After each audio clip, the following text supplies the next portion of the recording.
എല്ലാ പ്രിയ വിദ്യാർത്ഥികൾക്കും പുതിയതിലേക്ക് സ്വാഗതം. എം ജി യൂണിവേഴ്സിറ്റി അത് മഹാത്മാഗാന്ധി യൂണിവേഴ്സിറ്റി FUGP ഒന്നാം സെമസ്റ്റർ ബിരുദ പരീക്ഷയും FUGP മൂന്നാം സെമസ്റ്റർ ബിരുദ പരീക്ഷയും നവംബർ 3 മുതൽ ആരംഭിക്കും. വിശദമായ വാർത്തയിലേക്ക് നടക്കാം. ആദ്യമായിട്ട് ഈ ചാനൽ കാണുന്ന വിദ്യാർത്ഥിനികൾ തീർച്ചയായും പഠിക്കേണ്ട മറക്കണ്ട. സബ്സ്ക്രൈബ് ചെയ്ത് കൂടെ പ്രത്യേകം ശ്രദ്ധിക്കുക. സബ്സ്ക്രൈബ് ചെയ്യുമ്പോൾ നോട്ടിഫിക്കേഷൻ ബെല്ലേക്ക് ഓൾ ഓപ്ഷൻ എനേബിൾ ചെയ്യുക. ചാനൽ വീഡിയോസ് നിങ്ങൾക്ക് ഉപകാരപ്രദമാണെന്നുണ്ടെങ്കിൽ തീർച്ചയായും ലൈക്കും കൂടി ചെയ്യുക. അതുപോലെ നിങ്ങളുടെ സുഹൃത്തുക്കളിലേക്ക് ഷെയർ ചെയ്ത് കൊടുക്കാനും കൂടി പ്രത്യേകം ശ്രദ്ധിക്കുക. അതുപോലെ നമ്മുടെ ചാനൽ വാട്സ്ആപ്പ് ചാനൽ ജോയിൻ ചെയ്യാൻ ലിങ്ക് നിങ്ങൾക്ക് വീഡിയോ ഡിസ്ക്രിപ്ഷൻ ബോക്സിൽ നൽകുന്നതായിരിക്കും. അപ്പോൾ നമുക്ക് നേരെ വളരെ പ്രാധാന്യമറിയിക്കുന്ന വാർത്തയിലേക്ക് തന്നെ കിടക്കാം. എം ജി യൂണിവേഴ്സിറ്റി അത് മഹാത്മാഗാന്ധി യൂണിവേഴ്സിറ്റി ഡിഗ്രി പ്രവേശനം നേടിയ വിദ്യാർത്ഥികളുടെ FUGP ഒന്നാം സെമസ്റ്റർ ബിരുദ പരീക്ഷയും അതുപോലെ തന്നെ FUGP മൂന്നാം സെമസ്റ്റർ ബിരുദ പരീക്ഷയും നവംബർ 3 മുതൽ ആരംഭിക്കും.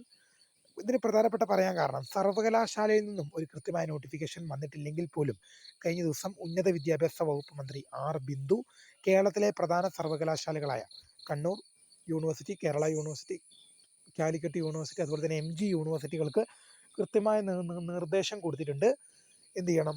പരീക്ഷകൾ അത് FUGP ഒന്നാം സെമസ്റ്റർ ബിരുദ പരീക്ഷ അതുപോലെ തന്നെ FUGP മൂന്നാം സെമസ്റ്റർ ബിരുദ പരീക്ഷയും നവംബർ മാസം 3 തീയതി മുതൽ ആരംഭിക്കണം. അതുകൊണ്ട് തന്നെ ഒരു 95% നവംബർ മാസം 3 തീയതി മുതൽ എക്സാമുകൾ ആരംഭിക്കും. തീർച്ചയായും ഇക്കാര്യങ്ങൾ ശ്രദ്ധിച്ച് മുന്നോട്ട് പോവുക. അപ്പോൾ പുതിയതുമായി കാണുന്നവരുമായി വിസ്കൃത career thanks for watching. By.